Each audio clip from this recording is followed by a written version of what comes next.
হে WhatsApp guys, কেমন আছো সবাই? আশা করি সবাই খুব ভালো আছো। থাম্বনেল দেখে বুঝতে পেরেছো যে আমরা র্যান্ডম অ্যানিমেশনে নতুন আরেকটা সিরিজ শুরু করতে যাচ্ছি, যেটা নাম হচ্ছে বাকি বা বাকি হানমা। তো যাই হোক, এই অ্যানিমে সিরিজটা সম্পর্কে আমি খুব বেশি কিছু জানি না, বাট আমি যখন সোশ্যাল মিডিয়া চালাতাম, ফেসবুক, ইউটিউব, তখন বাকি হানমার প্রচুর এডিটিং ভিডিও আমার সামনে আসতো। আর বাকি হানমার এই এডিট ভিডিওগুলো দেখে আমার এই সিরিজটার প্রতি ব্যাপক আগ্রহ জন্মেছিল। এটা আমরা অনেক আগে আনতে চেয়েছিলাম, একটু লেট হয়ে গিয়েছে আনতে। তো যাই হোক, এই অ্যানিমে সিরিজটা শুরু করার আগে এই অ্যানিমে সিরিজ সম্পর্কে তোমাদের কিছু সংক্ষেপে তথ্য দিই। বাকি হানমা মূলত ফার্স্ট এসেছিল আজ থেকে প্রায় 30 বছর পূর্বে, 1994 সালে। আর 1994 সাল থেকে গত 30 বছর ধরে এটা প্রচলিত হয়েছে। তবে আতঙ্কিত হওয়ার কারণ নেই, এটার খুব বেশি পর্ব আসেনি। সব মিলিয়ে 126টা এনিমে পর্ব রয়েছে, আর একটা ফিল্ম রয়েছে, আর দুই একটা মনে করো যে ফিলার ভিডিও রয়েছে আর কি। তো যাই হোক, আমরা যেটা চেষ্টা করবো সেটা হচ্ছে আমরা সিজন 1 এবং সিজন 2 সম্পর্কে জানবো। 24 48টা এপিসোড, এবং 48টা এপিসোড মনে হয় না। তবে এই সিরিজের প্লট সম্পর্কে যদি আমি সংক্ষেপে বলি, সেটা হবে হচ্ছে এখানে আমরা ভয়ঙ্কর ভয়ঙ্কর খুনিদের দেখতে পাবো, এবং যারা মনে করো যে এত ডেঞ্জারাস যে দুই হাত দিয়ে চাপা দিয়ে মানুষ খুন করে ফেলে, মানে টু মাচ ডেঞ্জারাস। এবং এই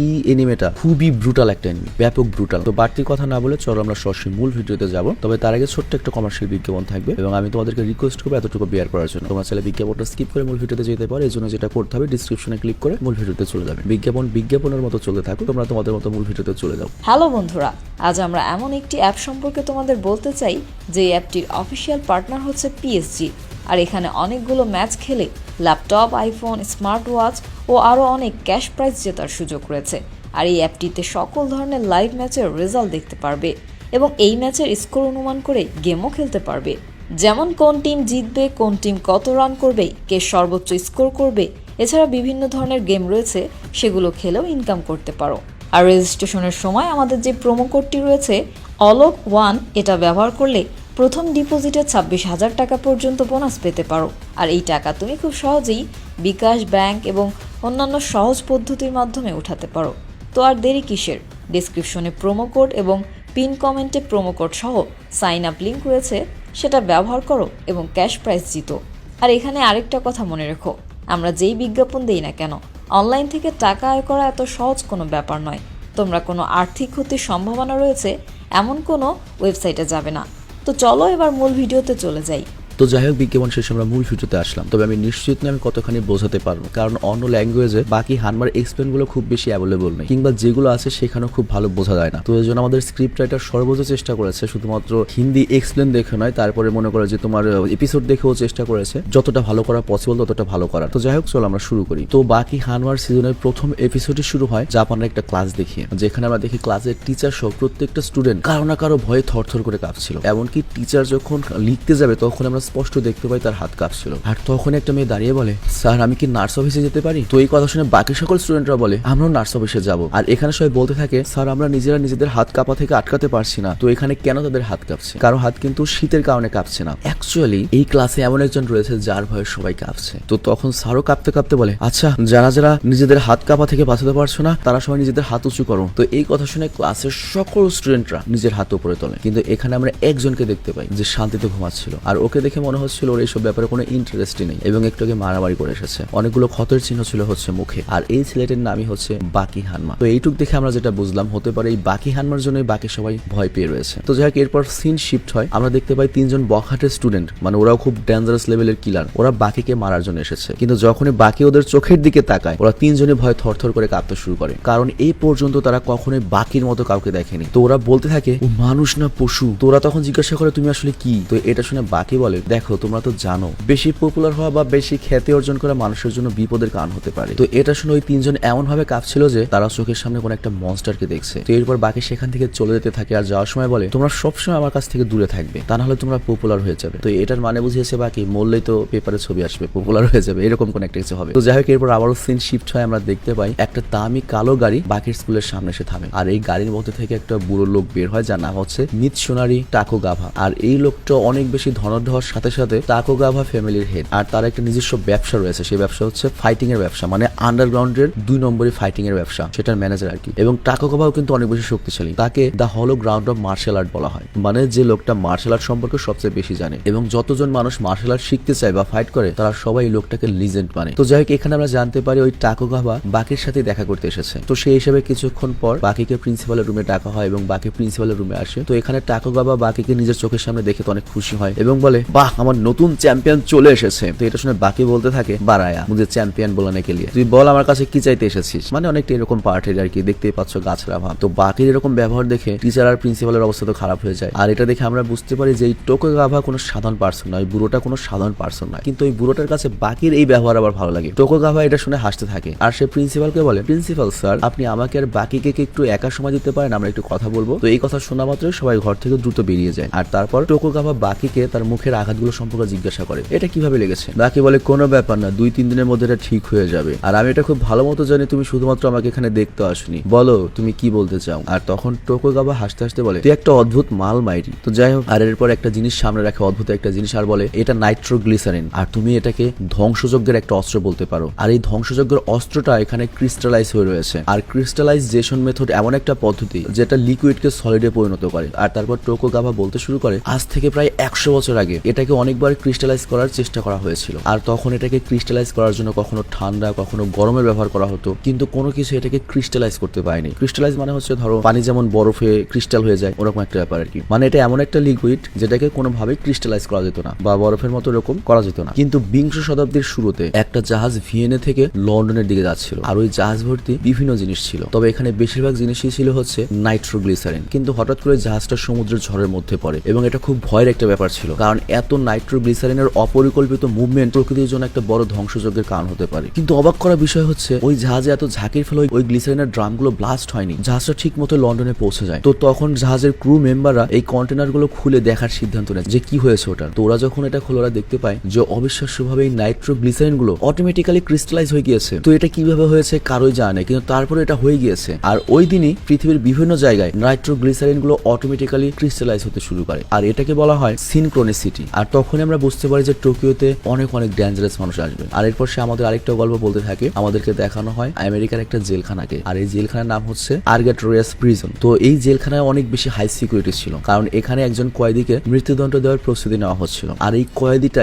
এত বেশি ডেঞ্জারাস ছিল যে সে যদি সামান্য নড়াচড়াও করে তার উপর গুলি চালানোর নির্দেশ ছিল, কারণ সে একটা ক্ষুধার্ত পশুর মতো, সে সেকেন্ডের মধ্যে যে কাউকে মেরে ফেলতে পারে। তো যাই হোক, এরপর তাকে সেখানে নেওয়া হয় যেখানে তাকে মৃত্যুদণ্ড দেওয়া হবে। তো তার মৃত্যুদণ্ড কার্যকর করার জন্য সামনে নিয়ে আসা হয়। আর তখনই সেখানকার যে ফাদার বা ধর্মযাজক ছিল সে বলে, মিস্টার ডোরিয়ান আপনার শেষ ইচ্ছা কি। তো ডোরিয়ান তখন হঠাৎ করে দাঁত কিলিয়ে হাসতে থাকে। তো এই দৃশ্য দেখেই তো মনে করে ফাদার ভয় পেয়ে যায়। আর তারপর ডোরিয়ান বলে, আমি শুধুমাত্র একবার হেরে যাওয়ার অনুভূতি অনুভব করতে চাই। এর মানে কি, তোমরা কনফাসল সিনেমা দেখেছিলে না, বড় ধরনের একটা ক্রিমিনাল থেকে জেলে নিজেকে আটকে রাখে। এর কারণটা হচ্ছে পৃথিবীতে কেউ নেই তার মোকাবেলা করতে পারে, সে জাস্ট হারতে চায়। তো ওরকম একটা লোক আর কি, অনেক বেশি শক্তিশালী। তো এরপর তার মৃত্যুদণ্ড কার্যকর করার প্রসেস শুরু হয়ে যায়, তাকে ফাঁসিতে ঝোলানো হয়। আর এর কিছুক্ষণ পরে তার শরীর নিস্তেজ হয়ে যায় আর তার নড়াচড়া বন্ধ হয়ে যায়। তবে তারপরেও তাকে খোলা হয় না, আগে ডাক্তার ডাকা হয় যে ও আসলে মারা গিয়েছে কিনা। তবে তারপরে আরো 10 মিনিট ওকে ফাঁসি ঝুলিতে ঝুলিয়ে রাখা হয় যাতে নিশ্চিন্ত হতে পারে। তো এই সবকিছু পরে ডাক্তার তার মৃত্যু কনফার্ম করার জন্য চেক করতে থাকে। কিন্তু ডাক্তার যখন চেক করতে যায় তখনই সে এমন একটা কিছু শুনে যেটা তার শোনা উচিত ছিল না, মানে হার্টবিটের আওয়াজ। আর ওই মুহূর্তে ডোরিয়ান তার চোখ খুলে হাসতে শুরু করে আর সে হঠাৎ করে সবার উপরে আক্রমণ করে সবাইকে মেরে ফেলে চোখের বলকে। আর তারপর সেখানে অন্যান্য গার্ডরা চলে আসে, আর তারা যখন ঢুকে তারা খালি এখানে অন্যান্য অফিসারদের লাশই দেখতে পায়। আর ওখানে ডোরিয়ান রক্ত দিয়ে ওই দেয়ালে লিখে গিয়েছিল টোকিও, এর মানে সে এখন টোকিওর দিকে যাবে। আর এরপর আমাদের আবারও বাকি আর টাকোগাভার সিন দেখানো হয়। তো টাকোগাভাই তো এই গল্পগুলো বাকিকে বলছিল। তো টাকোগাভা তখন বলে, ডোরিয়ানে যে শুধুমাত্র আমেরিকা থেকে টোকিও আসছে ব্যাপারটা কিন্তু এরকম নয়, আর ঠিক এরকম ভাবে ব্রিটেনে একটা ঘটনা ঘটেছে। তো এরপর আমাদের স্কটল্যান্ডের একটা জেলকে দেখানো হয়। তোমরা তো সবাই জানো যে ইংল্যান্ড আয়ারল্যান্ড স্কটল্যান্ড মিলে হচ্ছে ব্রিটেন। তো যাই হোক, এখানে একটা কয়েদিকে ইলেকট্রিক চেয়ারে বসিয়ে রাখা হয়েছিল তাকে মৃত্যুদণ্ড কার্যকর করার জন্য। তো মৃত্যুদণ্ড কার্যকর করার আগে তার সামনে বসে থাকা অফিসারটাকে জিজ্ঞাসা করে, তুমি নাকি হেরে যাওয়ার অনুভূতিটা অনুভব করতে চাও তাই না, এটাই কি তোমার শেষ ইচ্ছা। তো এটা শুনে কয়েদিটা হাসতে শুরু করে। আর এরপরে আমরা দেখি তার মৃত্যুদণ্ড কার্যকর করার জন্য হাই ভোল্টেজের ইলেকট্রিসিটি দেওয়া হয়। তো এত হাই ভোল্টেজ ইলেকট্রিসিটির জন্য ওই কয়েদিটা ছটফট করছিল। তো মোটামুটি মৃত্যু নিশ্চিত হওয়ার পরে, মানে কয়েদির চোখ মুখ দিয়ে যখন রক্ত বেরিয়ে যায় তখন ওই অফিসার ইশারা দেয় বিদ্যুৎ বন্ধ করো। তো যাই হোক, মৃত্যু কনফার্ম করার জন্য এরপর ওই অফিসার যায় হচ্ছে ওর সামনে, কিন্তু তখন ওই কয়েদি জেগে ওঠে এবং চোখের পলকে সব ভেঙে দেয়। এবং তার এত বেশি স্পিড ছিল যে ওখানে যে দুজন গার্ড ছিল তারাও দেখতে পায়নি কি ঘটলো। আর এরপর দেখা যায় সে ওই দুজন গার্ডের পেছনে চলে এসেছে এবং ব্রুটালি ওদের দুজনকে মেরে দেয়। আমি নিশ্চিত এই ভিডিওগুলো অবশ্যই মনিটাইজেশন পাবে না, মানে যারা ইউটিউবার তারা জানে আর কি, যদি মারামারি কাটাকাটি রক্ত বেশি দেখানো হয় সেটার মধ্যে অ্যাড লিমিটেড করে দেওয়া হয়, কোনো ইনকাম আসে না ওই ভিডিও থেকে। তো যাই হোক, সেটা বড় কথা নয়। আমরা দেখতে পাই এরপর ওই কয়েদিও ওদেরকে মারার পরে সেখান থেকে ফেরত আসতে লাগে, কিন্তু শুধুমাত্র ডাক্তারকে বাঁচিয়ে রাখে। আর এরপর সে প্লেনে চড়ে টোকিওর দিকে রওনা হয়। আর এরপর আবারও সিন শিফট হয়, আমাদের অন্য একটা জেলখানার দৃশ্য দেখানো হয়।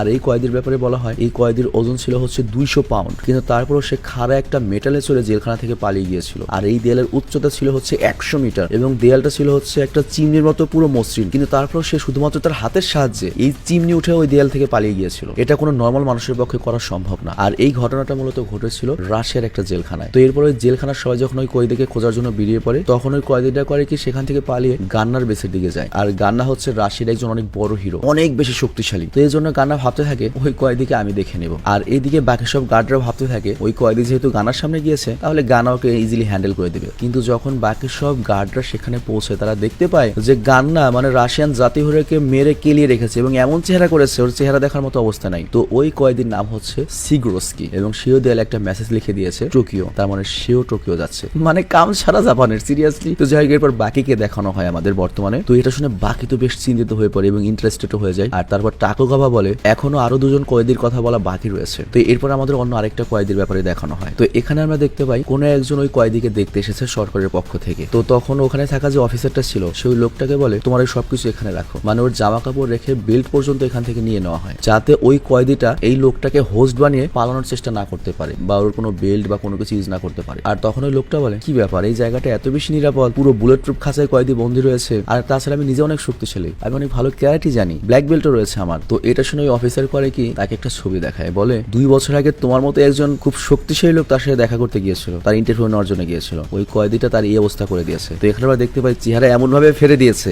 দেখার মতোই ছিল না চেহারাটা। ওই লোকটা তখন ভয় পেয়ে যায় এটা না জানি কত ভয়ঙ্কর কয়েদি। তো সে করে কি দ্রুত তার কাছে যেসব জিনিস ছিল সব এখানে রেখে দেয় যাতে ওই কয়েদিটা এগুলো ইউজ না করে এখান থেকে বেরোতে না পারে। তো যাই হোক এই কয়েদিটার নাম ছিল হচ্ছে স্পেক। আর 2 বছর আগে যে লোকটা তার সাথে দেখা করতে গিয়েছিল মানে ইন্টারভিউ নিতে গিয়েছিল, স্পেক তার কাছ থেকে কোন একটা জিনিস ব্যবহার করে তার শক্তির সাহায্যে মানে হাত দিয়েই সেটাকে পিসের চাবির মতো বানিয়ে ফেলেছিল এবং লকটাকে খুলে ফেলেছিল। তো এর জন্যই অফিসার মূলত সকল জিনিস রেখে যেতে বলছে। আর তারপর ওই অফিসার করে ওই সাংবাদিক ওই লোকটিকে কয়েদির কাছে নিয়ে যেতে থাকে, কিন্তু যত সামনে যেতে থাকে ওই লোকটা তত ভয় পেতে থাকে। আর তখন অফিসার বলে তুমি যে ব্ল্যাক বেল্ট পেয়েছো ক্যারাটিতে এটা সবসময় ভুলে যাও, 2 বছর আগে তার সাথে যে দেখা করতে এসেছিল সে আমেরিকার রেসলিং চ্যাম্পিয়ন ছিল। তো যাই হোক এরপর যখন ওরা ওই রুমের সামনে যায় তখন ওই রুমে তাকে দেখা যায় না। তো এটা দেখে ওই সাংবাদিক এত ভয় পেয়ে যায় যে নগদ তার প্যান্ট খুলে যায় এবং মুতেও দেয়। তো অ্যাকচুয়ালি হয়েছে ওই কয়েদি সেখান থেকে বেরিয়ে এয়ার ভেন্টের মধ্যে লুকিয়েছিল এবং ডাইরেক্ট সুযোগ পেয়েই ওই সাংবাদিককে মনে করো চাপা মেরে ফেলে। কিন্তু এখানে একটা জিনিস রয়েছে, এখানে যে সাংবাদিকটা এসেছিল সকল মেটাল রেখে আসলেও তার একটা দাঁত ছিল হচ্ছে স্বর্ণের। তো ওই কয়েদি করে কি সেই দাঁতটাকে ব্যবহার করে চাবি বানিয়ে সেখান থেকে বেরিয়ে আসতে লাগে। আর এর 2 বছর আগে এই কয়েদির সাথে যে দেখা করতে এসেছিল তার হাতে জাস্ট আংটি ছিল, সেই আংটি ব্যবহার করে চাবি বানিয়েছিল এর আগে। তো যাই হোক এটা দেখে সে অফিসার তো ভয় পেয়ে যায়, অ্যালার্ম বাজিয়ে দেয়। আর আমরা দেখি ওই কয়েদিও টোকিওতে যাবে মানে এরকম প্ল্যান করেছে। কিন্তু এই যে জেলখানাটা এটা কিন্তু পানির 200 মিটার নিচে ছিল, কিন্তু ওই কয়েদি করে কি লোহার দাঁত ব্যবহার করে সেই সাবমেরিন থেকে বেরিয়ে যায়। তো এখানে থাকা সবাই ভাবছিল যে 200 মিটার নিচে থেকে কোনোভাবে উপরে উঠতে পারবে না, কিন্তু আমরা দেখতে পাই সে অলরেডি পানির উপর উঠে গিয়েছে। কি ডেঞ্জারাস কয়েদি রে ভাই। তো যাই হোক এরপর আবারও সিন শিফট হয় আর আমাদের শেষ কয়েদিকে দেখানো হয়, 5 নম্বর কয়েদিকে, যে আজ পর্যন্ত অনেক মানুষ মেরে ফেলেছে এবং তাকেও খুব দ্রুত মৃত্যুদণ্ড দেওয়া হবে। তো এখানে 2 জন গার্ড তার ব্যাপারে কথা বলছিল, মানে এই কয়েদির ফাইটিং স্টাইল নিয়ে কথা বলছিল। তো তখন একজন গার্ড বলে আমি শুনেছিলাম এই কয়েদি এক ধরনের বিষাক্ত গ্যাস ইউজ করে এবং সে যে কোনো ধরনের বিষাক্ত গ্যাস সহ্য করতে পারে। কিন্তু আরেকজন বলে আমার মনে হয় ওর কাছে আরো অন্য গোপন জিনিসও থাকতে পারে। তো যাই হোক এখানে আমরা দেখতে পাই ওই কয়েদিকে একটা গ্লাসের মধ্যে বন্ধ করে রাখা হয়েছে এবং এই গ্লাসটা এত বেশি শক্তিশালী যে বোমাও প্রতিরোধ করতে পারে, বুলেটও। আর এখানে লক্ষ্য এই কয়েদি রয়েছে হচ্ছে জাপান এবং তার নাম হচ্ছে রিও ইনাগি। তো যাই হোক হঠাৎ করে ওই কয়েদি করে কি গার্ডের দিকে আসতে থাকে আর তখন সে বলে আচ্ছা তোমরা কি জানো পৃথিবীর সবচেয়ে বিষাক্ত গ্যাস কোনটা? তো এটা শুনে ওই গার্ডরা ভয় পেয়ে যায় এবং তারা বলে এখনই পেছনে যাও এবং গার্ডরা করে কি বন্দুক বের করে। আর তখন ওই কয়েদি বলে তোমার কি মনে হয় যে গ্লাসটা বোমা বিস্ফোরণ প্রতিরোধ করতে পারে তোমরা সেটা গুলি দিয়ে কি করবে? কিন্তু তোমাদের কি মনে হয় তোমরা এখানে আমাকে আটকে রেখেছো? না, আমি এখানে ইচ্ছে করে রয়েছি। তোমাদের কাছে এটা bullet proof bomb proof glass হতে পারে, বাট আমার কাছে এটা একটা কাচের জানালার মতো, আমি এখানে খুব সহজে আমার ভ্যাকুয়াম তৈরি করতে পারবো। আর তখনই চোখের পলকে আমরা দেখি ওই গ্লাসটা সে ভেঙে ফেলে। তো এর মানে এই কয়েদির কাছেও কোনো স্পেশাল স্কিল রয়েছে। তো ওখান থেকে সে বের হয়ে 2 জন গার্ডকে মানে ভয়ঙ্কর ভাবে মেরে ফেলে। আর ওই মুহূর্তে সেখানে জোরে জোরে অ্যালার্ম বাজতে শুরু করে। আর এই কয়েদিটাও টোকিওই আসছে, মানে জাপানের আরেকটা জেলখানা থেকে টোকিও আসছে। তো এই পর্যন্ত আমরা মোট 5 জন কয়েদিকে দেখলাম। আর এই 5 জন কয়েদি কতখানি ভয়ঙ্কর সেটাও আমরা দেখলাম। আর তারা টোকিওতে কেন আসছে জানো? শুধুমাত্র হারার অনুভূতি নিতে, যাতে তারা তার চেয়ে শক্তিশালী কারোর সাথে মোকাবেলা করতে পারে। আর এরা কত ডেঞ্জারাস কত ব্রুটাল এটা কিন্তু বুঝতে পেরেছে। তো যাই হোক এরপর সিন আবার শিফট হয় টাকোগাওয়া এবং বাকির উপর। তো টাকোগাওয়া বলে দেখো সিনক্রোসিটি হচ্ছে একটা কাকতালীয় ঘটনা, ঠিক সেই নাইট্রোগ্লিসারিনের মতোই। সেই নাইট্রোগ্লিসারিন যখন ক্রিস্টালাইজ হলো তখন পৃথিবীর সব নাইট্রোগ্লিসারিনই কিন্তু অটোমেটিক্যালি ক্রিস্টালাইজ হয়ে গিয়েছে। তো ঠিক এভাবে কাকতালীয় ভাবে 5 জন সবচেয়ে বিপজ্জনক কয়েদি জেল থেকে পালিয়ে গেল শুধুমাত্র টোকিও আসার জন্য। আর তাদের এখানে আসার উদ্দেশ্য তো একটাই, তারা জানতে চায় যে হারার অনুভূতি কি, কারণ তারা কখনোই কারোর সামনে হারেনি। তো এরপর টোকুগাওয়া বাকিকে একটা প্রশ্ন করে, বাকি তুমি নিশ্চয়ই এর মানে কি সেটা বুঝতে পারছো তাই না? বাকি এখানে পুরো সফট স্তব্ধ হয়ে যায়। আর এখানে এখানেই ফার্স্ট এপিসোডটা শেষ হয়। তো যাই হোক, বুঝতেই পারছো ফার্স্ট এপিসোডে যদি এরকম ব্রুটাল হয়, ইন্ট্রোডাকশনে যদি এরকম হয়, এর পরবর্তী এপিসোডগুলো কিভাবে ভাই? তো এর মানে আমরা অনেকদিন পরে একটা ব্রুটাল, এক্সাইটমেন্টে ভর্তি এবং ধুমধারাক্কার একটা সিরিজ দেখতে চলেছি এবং একসাথে এনজয় করতে চলেছি। তো যাই হোক, আজকের মতো আমি বিদায় নেবো, বাট এখানে একটা জিনিস আমি তোমাদেরকে ক্লিয়ার করি। আমি এই পর্বটা দেখে যেটা বুঝলাম, আমাদের যে নাইট্রোগ্লিসারিনের গল্পটা বলা হয়েছে, আমি প্রথমে মনে করেছিলাম যে ওই নাইট্রোগ্লিসারিনের জন্য হয়তো এইসব কয়েদিরা শক্তিশালী হয়েছে, কিন্তু এখানে বোঝানো হয়েছে যে নাইট্রোগ্লিসারিনের একটা ড্রাম যখন পুরো ক্রিস্টাল হয়ে গিয়েছে, তখন পৃথিবীর বিভিন্ন জায়গায় যে নাইট্রোগ্লিসারিন ছিল সেগুলো মনে করো ক্রিস্টাল হয়ে গিয়েছে। আর একসাথে কাকতালীয় ভাবে এইসব ঘটনাকে বলা হয় হচ্ছে সিনক্রোনিসিটি। তো ঠিক একইভাবে বিভিন্ন জায়গার কয়েদিরা মনে করে এরকম মনস্টার হয়ে গিয়েছে এবং পালিয়ে টোকিওতে আসছে শুধুমাত্র লড়াই করার জন্য। তো ওই নাইট্রোগ্লিসারিনের সাথে জাস্ট ওই কয়েদিদের কাকতালীয় ভাবে টোকিও আসার ব্যাপারটাকে তুলনা করা হয়েছে। তো আমার মনে হয় না নাইট্রোগ্লিসারিনের সাথে এই কয়েদিদের কোনো সম্পর্ক রয়েছে আর কি। এটা জাস্ট গল্পটাকে বোঝানোর জন্য টোকুগা ভাই বাকিকে বলেছে। মানে আমি এতদূর যা বুঝলাম। তো যাই হোক, আমি আজকের মতো বিদায় নিচ্ছি। তোমরা ভালো থেকো, সুস্থ থেকো, টেক কেয়ার, আল্লাহ হাফিজ।